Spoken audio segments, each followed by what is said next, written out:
guys, I would like to ask you to leave a comment, an emoji, say hello from where you are, saying hello, the country, the state, wherever you are.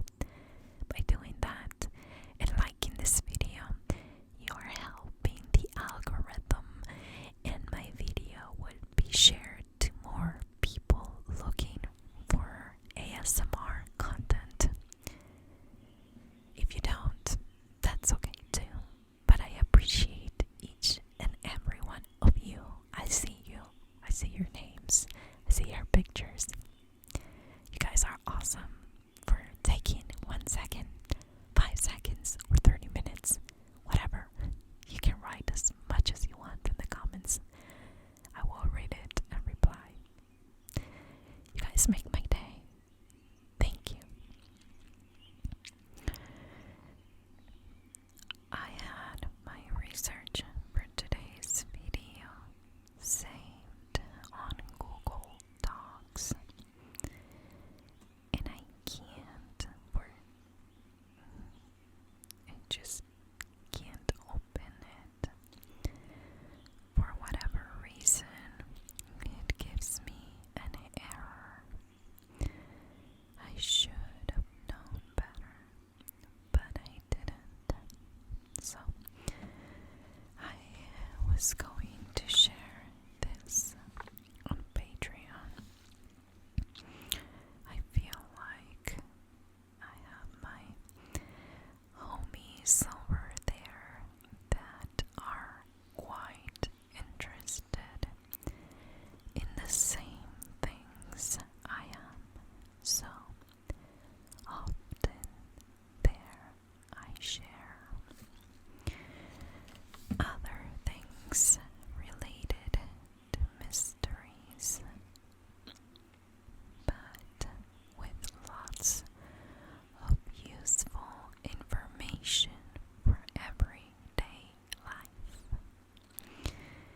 Now you are probably wondering how the limits of the human body are going to help you in your everyday life. And I'll tell you this. Having this information stored in your brain, it's a better way to be informed and understand our own limits.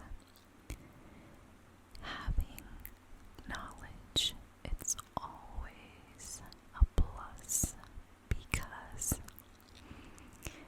you are not forced to believe what somebody else is telling you. When you have a certain amount of knowledge, by reading, informing yourself, in my opinion, it's a better way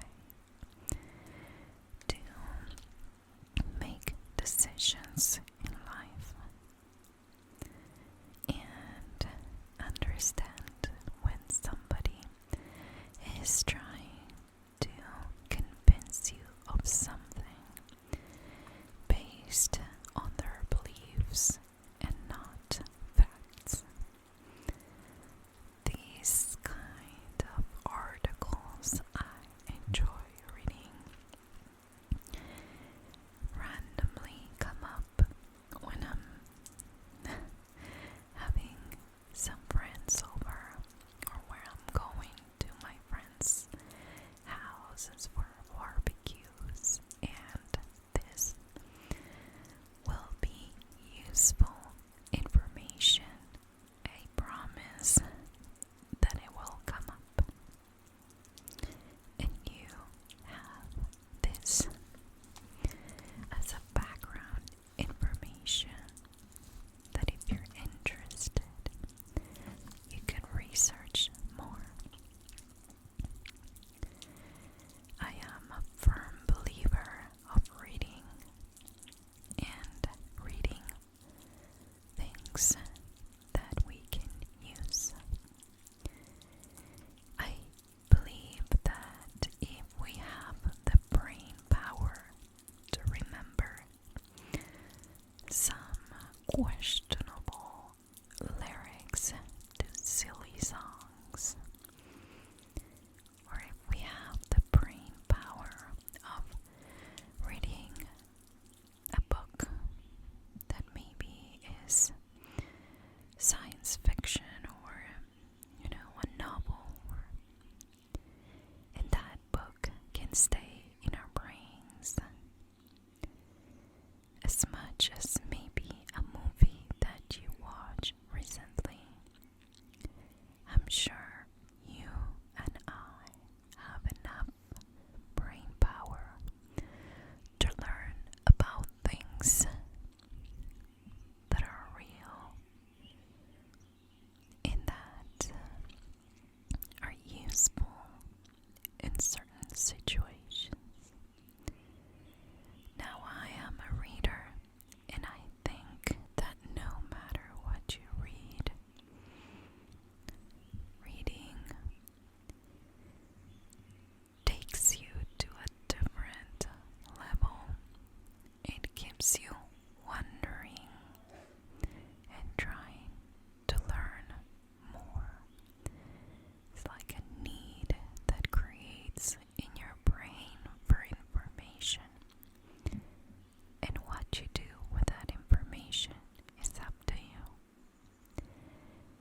It could be a wonderful book about World War II,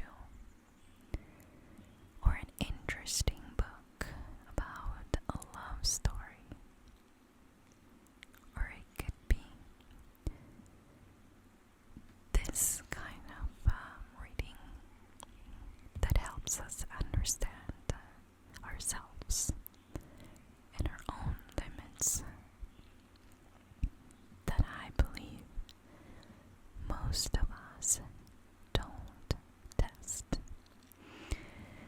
So, since this is an ASMR video, I will try to share this article that I read on Ideas and Discoveries.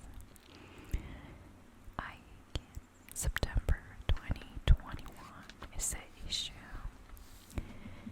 It's such a slow pace that hopefully it will not only inform you, but also relax you. There's a picture in this article, and it starts in the spring of 2019, when hundreds of people were standing in line on the snowy slopes of Mount Everest. They were there for up to an hour and a half, and they were waiting to go on the final ascent to the summit. The dream they all shared, to stand on the highest point on the planet, a place relatively few people have ever reached. A major difference today is that more people may be lined up to wait their turn on any given day than the total number of people who climbed Everest in the first 3 decades after Edmund Hillary and 10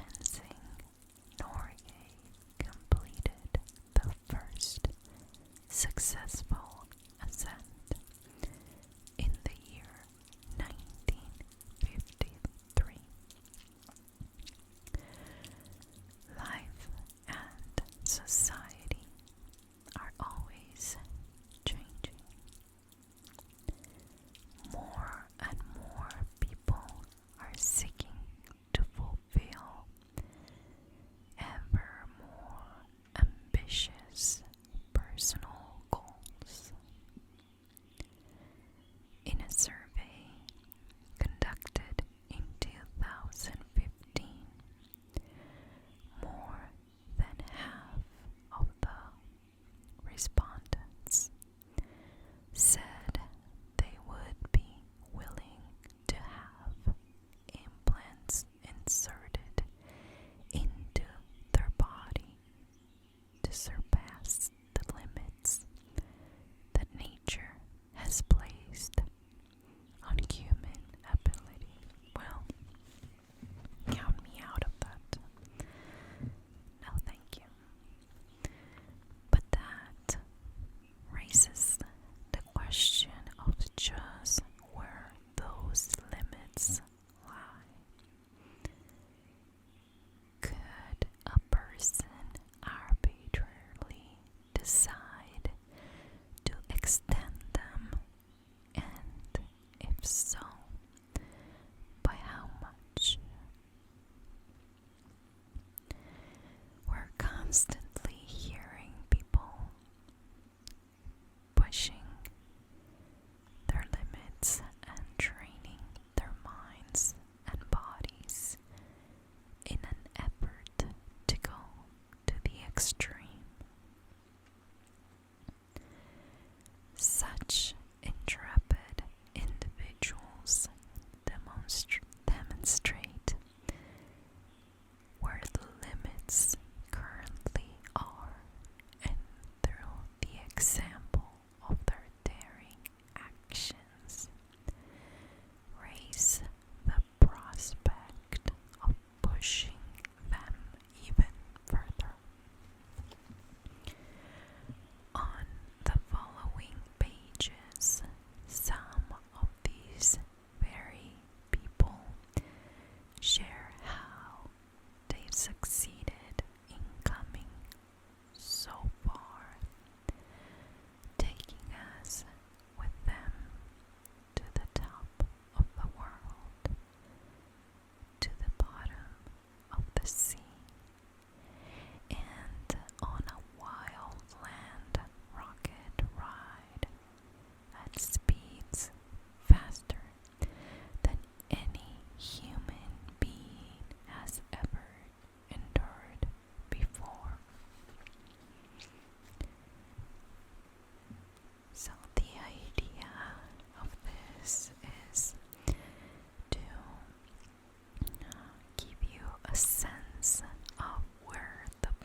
skin senses the cold.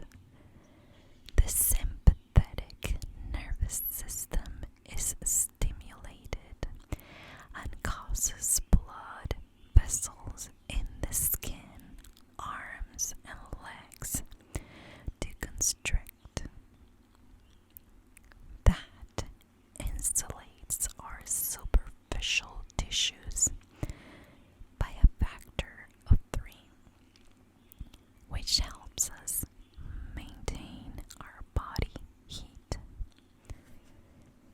Now, if we are still cold, our blood pressure and blood viscosity increases and our plasma volume drops. If these compensatory measures aren't enough and the body temperature drops below 95 degrees,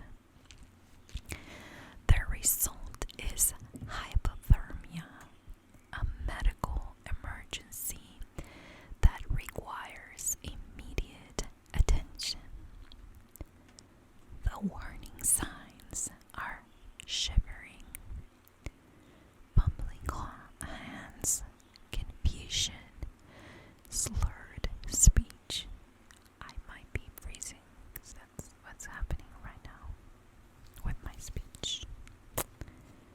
It's pretty chilly. And drowsiness.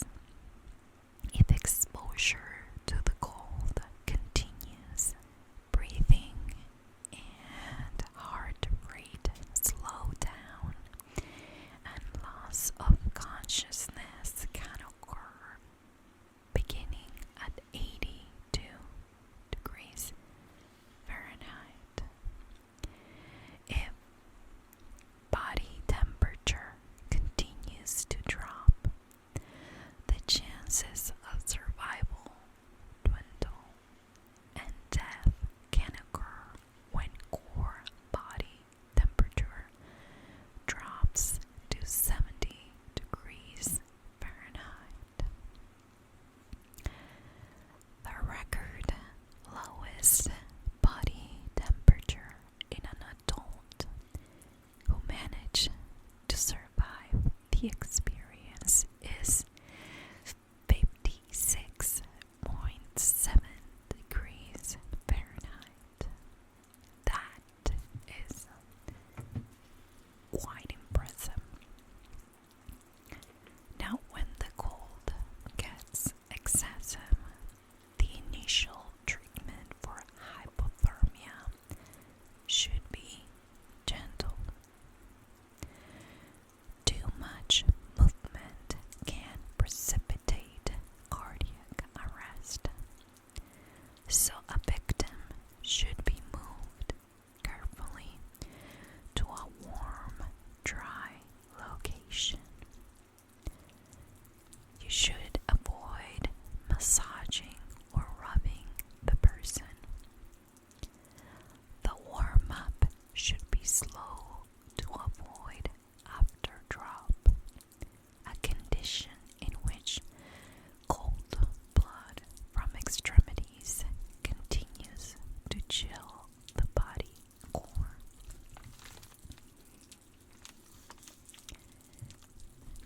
Now, let's talk about temperature in this same limit.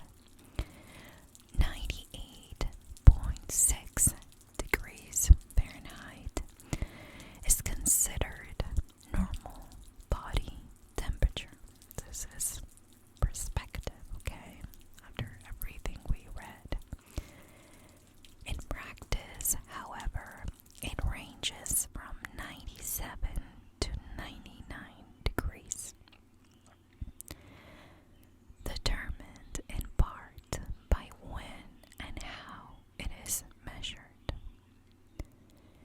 If someone tends to have cold feet, for example, I have them right now, the foot temperature might be no higher than 77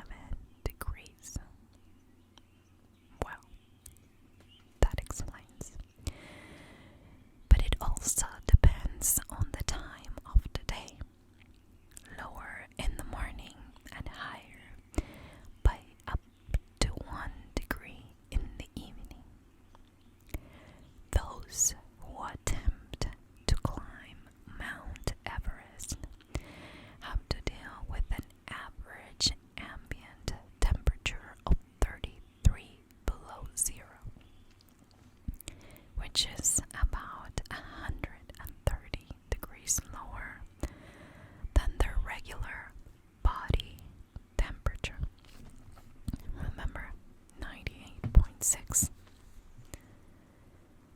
But what if it's 88, not 88, 86 degrees Fahrenheit? This is the ideal temperature that keeps the nude body of an average person from getting sweaty or chilled. Well, that's good to know if I ever want to be naked outside. I'll wait for the 86 degrees. But every person's body is cold or heat resistant to a varying degree. Professional mountaineers like Nirmal Burja use training and special equipment to extend their cold tolerance. We're gonna end this number one limit of our body with this. 15 to 25 cold points per square centimeter is the average density of cold thermoceptors on the human lips, which is about 5 times more than the thermoceptor density of fingers. In addition to its touch sensitive nerve fibers, the body also has thermosensory fibers that are very sensitive to hot and cold temperatures. In most areas of the body, there are 3 to 10 times more cold sensitive points than warm sensitive points, and they are connected to nerve fibers that are structurally, gosh, I can never say that word, and they are they're different from each other depending on whether they respond to heat or cold. So there's a lot of information here, and I thought that it was very interesting, everything they shared, but also we can learn quite a few things. Maybe you already knew these things, but if you didn't, now you know. If you find somebody suffering from hypothermia, it's important to warm them up in a gentle way,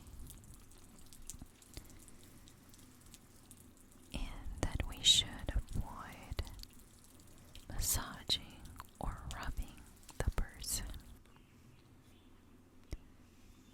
or they could have a heart attack.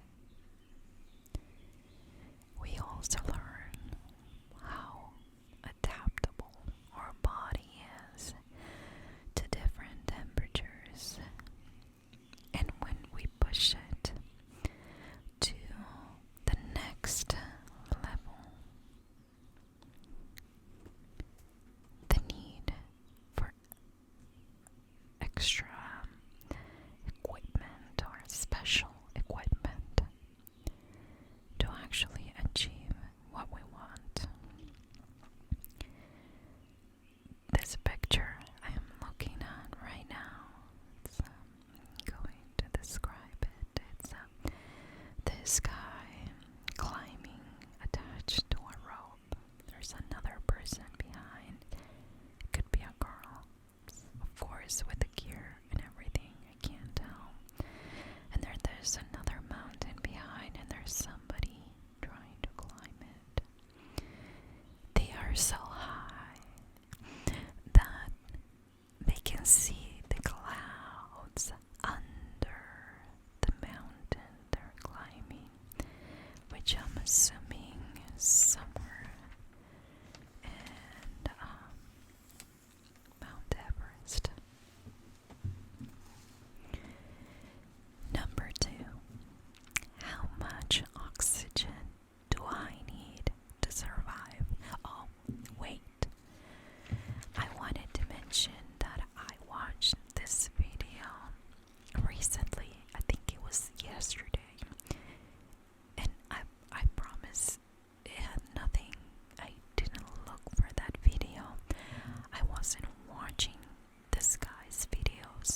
listening to me, but the video, I'm gonna try to find it and link it below.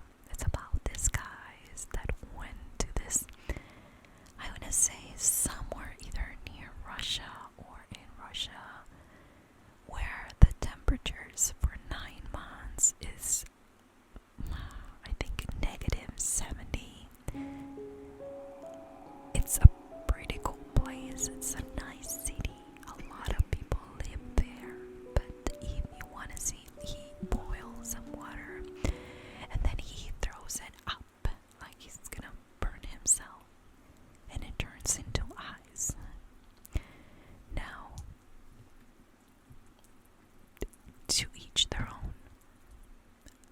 I just don't think I'd be able to live in a place that it was that cold. I think I'd be depressed. And they said that in the summertime it's super hot. So the 3 months of warm weather that they have, it's super hot. Watch the video if you care. Number 2. How much oxygen do I need to survive? This guy is completely crazy. I mean, bless him, he's a genius and he has lungs that I envy, especially being sick with my lungs. But Neri was in an absolutely silent environment as he glided along in the dark. Quote, as a child, this is how I imagined space travel, end quote. In the dark and silent depths, he routinely held his breath for a seemingly impossible amount of time. Neri, who grew up in the Mediterranean coast city of Nice, well, that's a nice place to live, enjoyed a reputation as one of the most experienced free divers in the world.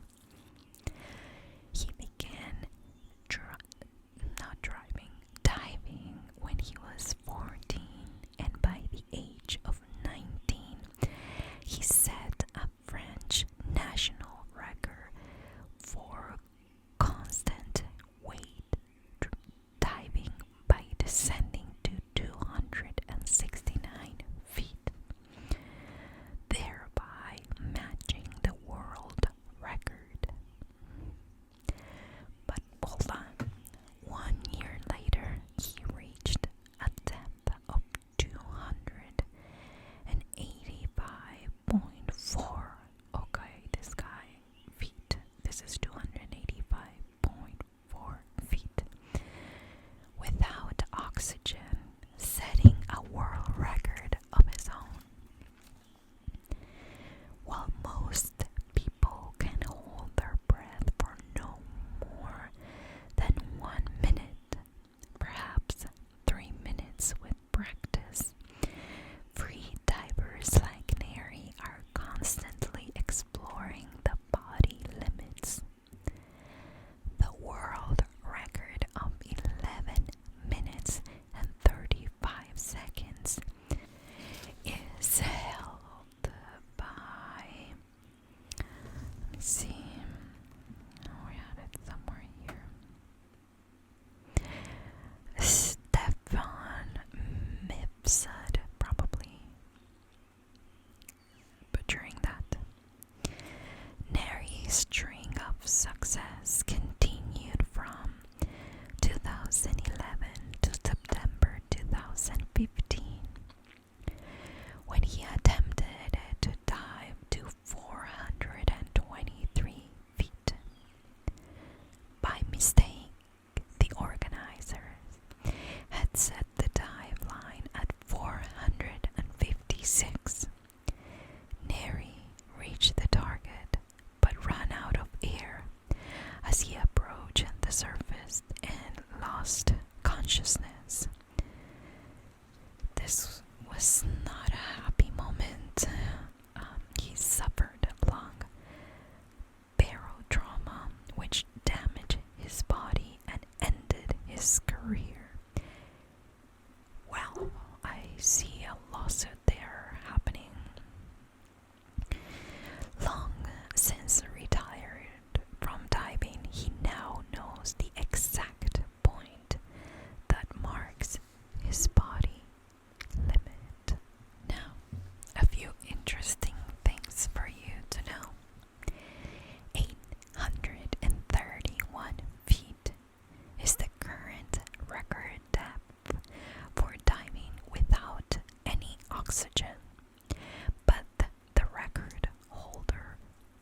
Austrian diver Herbert Nitsch suffered brain damage from the effort.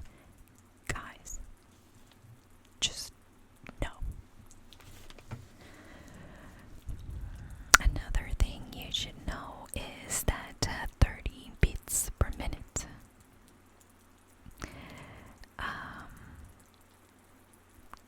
His heart rate decreases to about 30 beats per minute, and his blood vessels constrict, sending blood to part of his body where oxygen is needed most. This is called mammalian diving reflex. Over the course of his career, Neri set new world records 3 times. His deepest dive without oxygen was 413 feet, and he has held his breath underwater for 7 minutes and 42 seconds. Now I think you need to be a special kind of human to try to push the limits. But isn't that what we're talking about today? I have much respect for water. I've been to both coasts. I was born in the East Coast, in South America, but the East Coast. So I know what the Atlantic looks like. I've been to Florida, here in the States, and I think the Atlantic is one of those oceans. Well, it's the ocean that it's kind of perfect for swimming and, doing a lot of water activities because of how calm it is most of the time. Needless to say, beautiful water, color, and it's a special kind of place. I enjoy so much their beaches, but I wouldn't live there. Nothing against people who live in Florida. I just am more of a Pacific Coast kind of person where, California, the southern part of the Pacific, it's a little bit different, but once you get to Oregon and Washington, the Pacific Ocean is like an entity. It's you can see it alive. It's crazy, unexpected. It's unruly, and it's a force of nature, really. And for whatever reason, I can't. I have this connection with the ocean. However, I wouldn't try these crazy things. I mean, I go to like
tsunami, routes everywhere and signs everywhere in the coast, which freaked me out at first, but the Pacific Ocean really is. I wouldn't test the limits though. Number 3. How old can an embryo be? When Tina Gibson gave birth to baby Molly in October of 2020, well, Tina, you were a brave mom to have your baby last year. All new moms had their babies in 2020. I mean, you guys are amazing. Such a crazy time. But when Tina Gibson gave birth to baby Molly in October 2020, her newborn daughter had already been around for a very long time. The embryo that would become Molly had been frozen in October of 1992, and it stayed frozen until February 2020, when Tina and her husband Ben adopted it from the National Embryo Donation Center in Knoxville, Tennessee.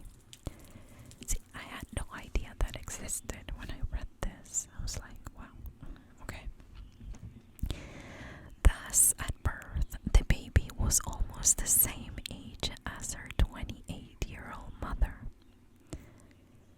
The couple had struggled with infertility for almost 5 years when Tina's parents saw a story about embryo adoption on TV, which resulted in the adoption of the first embryo, Emma, Molly's genetic sibling, who was frozen at the same time. Emma had been the oldest embryo to be born, but now Molly holds the record, though it's possible an even older embryo will one day be born. Okay, that's nuts. I say that's why I like to read about all this kind of interesting things, because I had no idea you can freeze an embryo for 28 years. That's okay. And I didn't know that there was a National Embryo Donation Center. That's pretty cool. Now, let's go to number 4. How much information can the brain process? Well, this is quite interesting. In general, the human brain is able to retain only 3 or 4 things at a time in the part of the mind called working memory. If you look at my table right now, it's full of to-do lists, because I don't think I can hold 3 or 4 things at a time in that part of my brain. But that's not the case, however, for Daniel Tammet.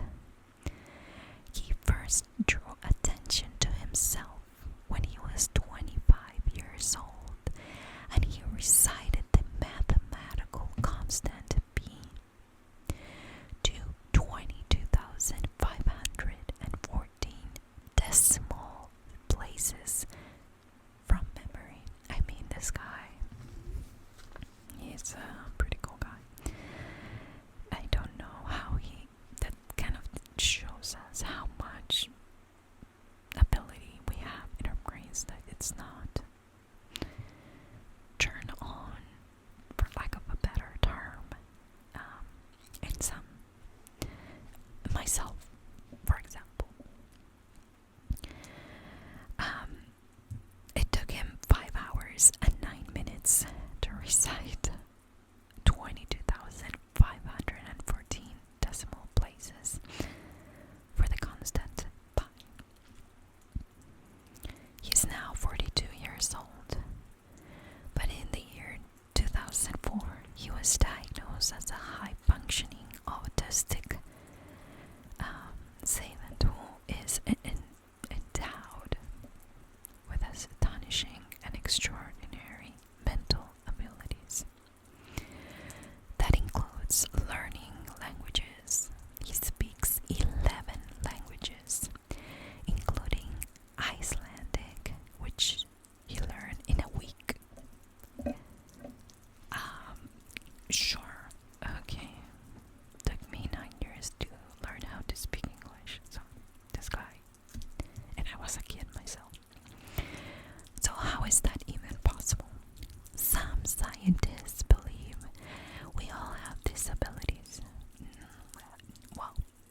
Mr. Scientist, but I don't.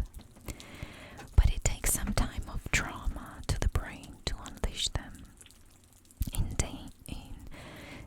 Daniel's case, it may have been the epileptic seizures he suffered in early childhood.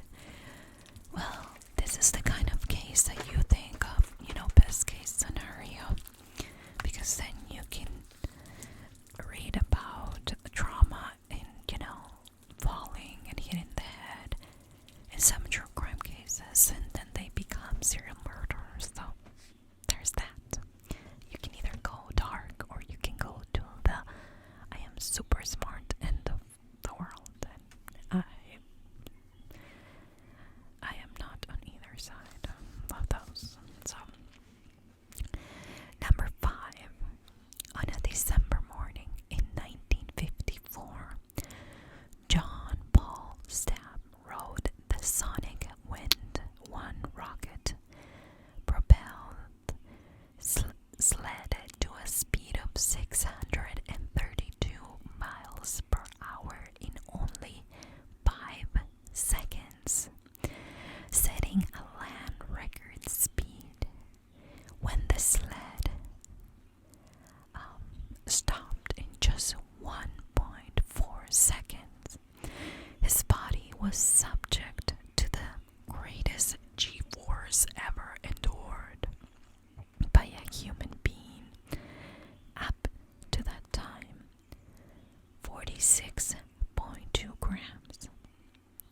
For a split second, his 168-pound body effectively weighed close to 4 tons. According to a witness, it was absolutely inconceivable anybody could go that fast, then just stop and survive. But Stapp did. The Air Force officer lived another 45 years and died quietly at home at the age of 89. After his feature in Time magazine, entitled it "The Fastest Man on Earth," he also dedicated his later life to vehicle safety, promoting seatbelts and other automobile safety features. This guy, John Paul Stapp, was really testing the limits. Okay, maybe I do something crazy like that. No water and no Everest. Not that smart, so I can't do that. Definitely wouldn't want to test an embryo. I'm done with kids. But let's go to number 6. How many hours without sleep can the body endure? Well, this is something that kids should know.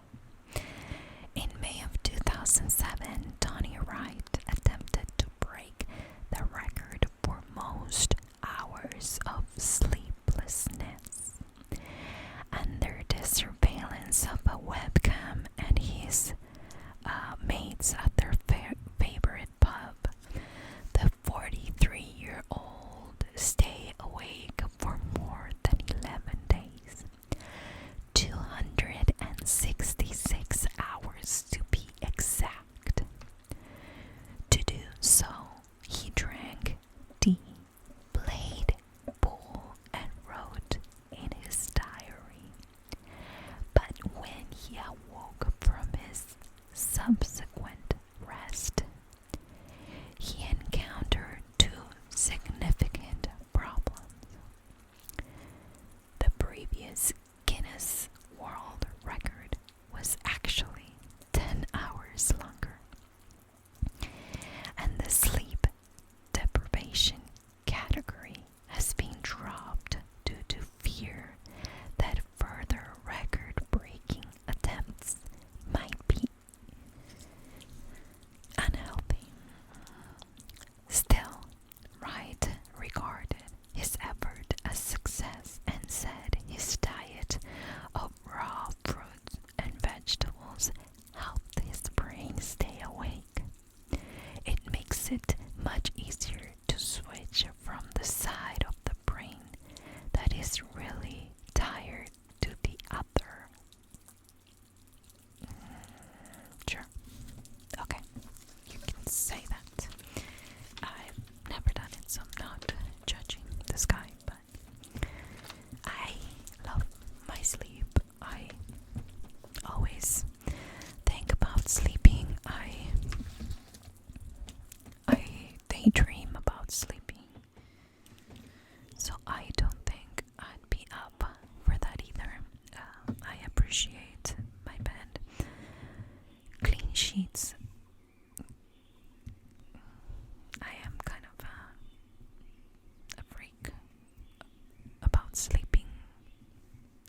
sheets and clean everything in the bed. Some, stuff smelling good. I have a thing for sleeping. Well, yeah, probably do too. Finally, how much darkness can the body stand? This is something that, okay, I'll tell you in the end. Toward the end of November every year, the city road, the city of Tromsø in northern Norway, it's in my bucket list, sees the beginning of Morketed, which is their quote-unquote dark time.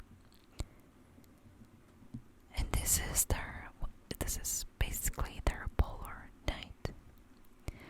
The combination of the sun's position and the nearby mountain plunges the town into 2 months of almost total darkness, with the sun rising to just below the horizon to provide a pale gray twilight at noon.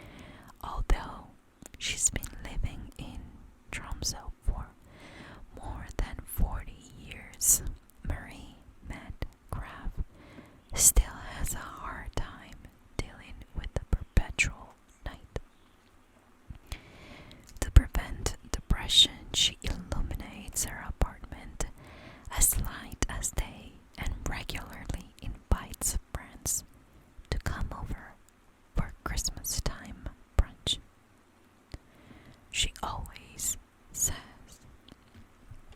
"Don't be alone." That's the most important rule in the depths of winter.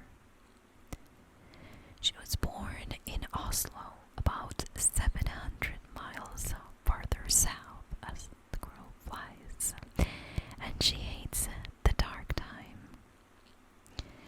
She says that people who are born in Tromsø don't have that problem, and the incidence of depression is no higher there than elsewhere. You'd think otherwise, but the observation lines up with research, finding that the farther north a person lives, the more positive the attitude towards winter. And this mindset has an effect on mental health and well-being, according to psychologist Oddgeir Friborg of Tromsø University. In the winter time mindset, that's a term used over there. Instead, the polar nights is enjoyed as a cozy time of snow, skiing, and the northern lights. Many residents don't refer to the dark, but rather to the blue time, to emphasize the splendor of color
East Coast. And a lot of people believe that's the case even in South America, but that's not the case, not for us. And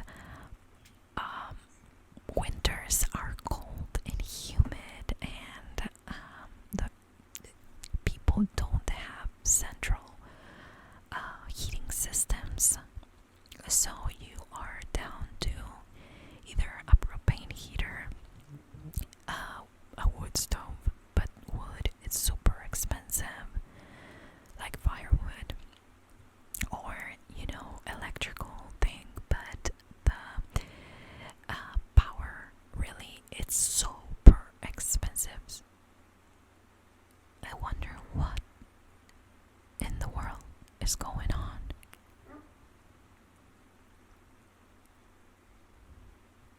What in the actual heck? Well, I moved to Utah when I was 18 years old. I turned 18 November and I moved February of the next year. As soon as I got all my, passports and paperwork done, I moved. And I complain about my kids moving out when they're 20 years old. 800 miles from me.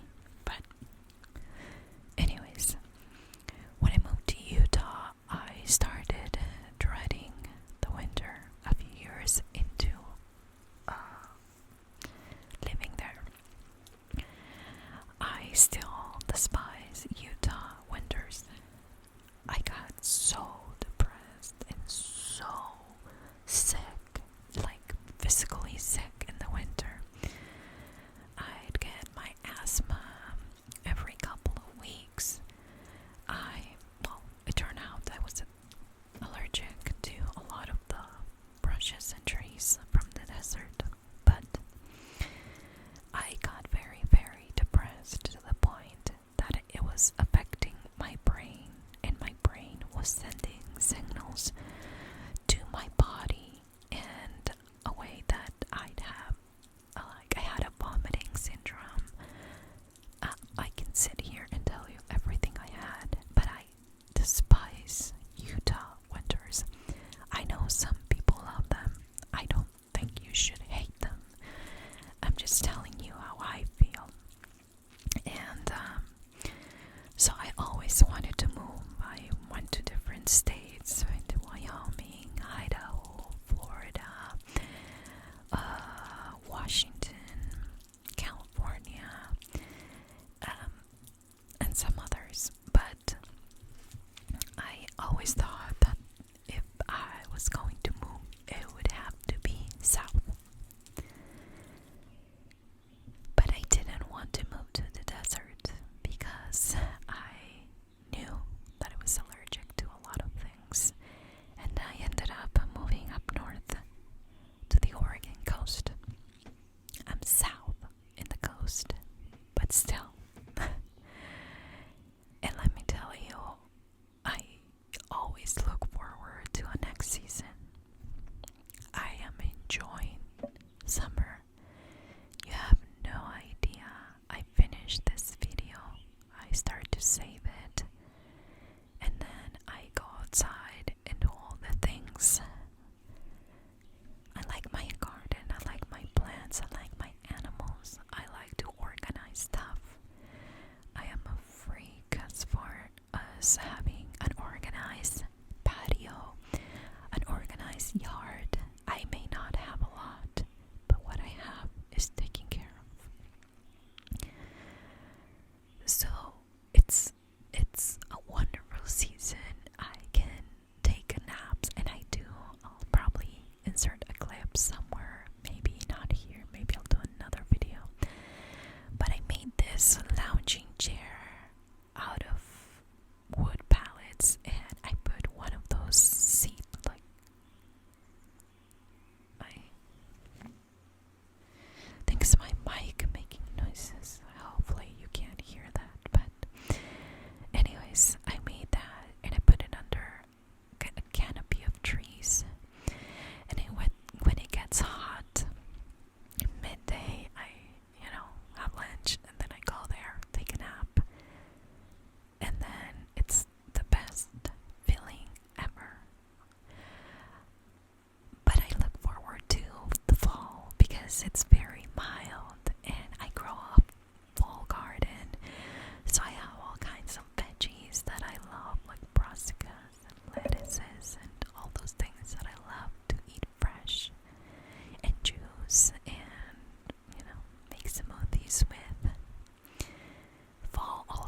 finds lots of berries around me in our property. So fall has its charm. The leaves, the river is all covered in leaves. My favorite walk, it's still green, but you can still, see a lot of leaves on the ground. And then winter comes and it's the time to do things inside. I reorganize closets. I read a lot more. I get more inspired with new videos. I like to sew. I like to crochet, and I like to reorganize things and label things. I go crazy with my label maker, and I enjoy a good fire. And even though I miss the sunlight, because we can start to see some light around 8:39 in the winter, and we lose sunlight by 4:30.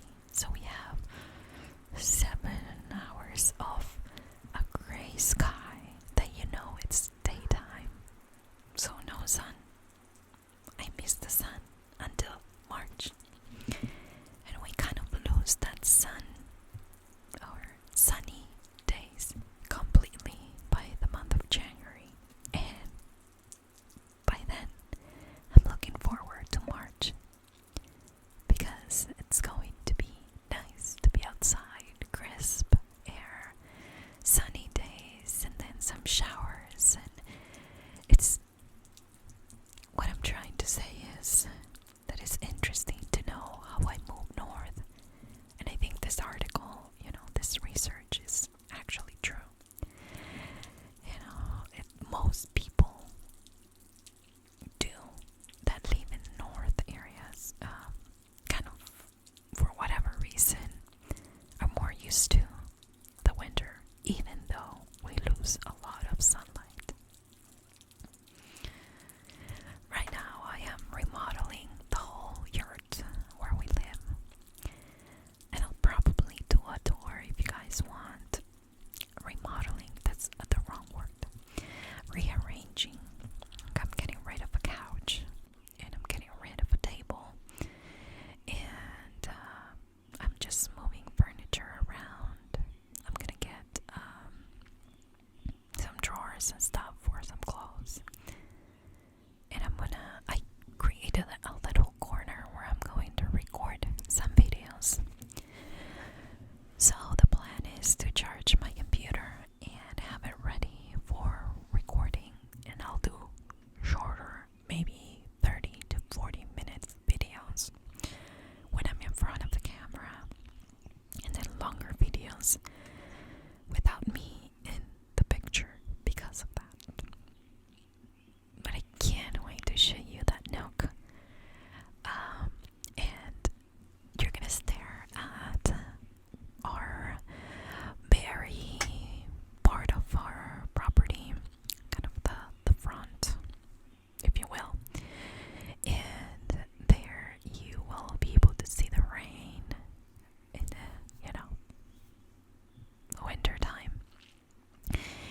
And yeah, I just can't wait to show you that and kind of come back to some videos in front of the camera.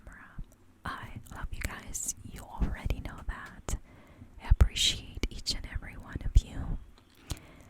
If you don't mind, please let me know what you think about this video in the comments down below.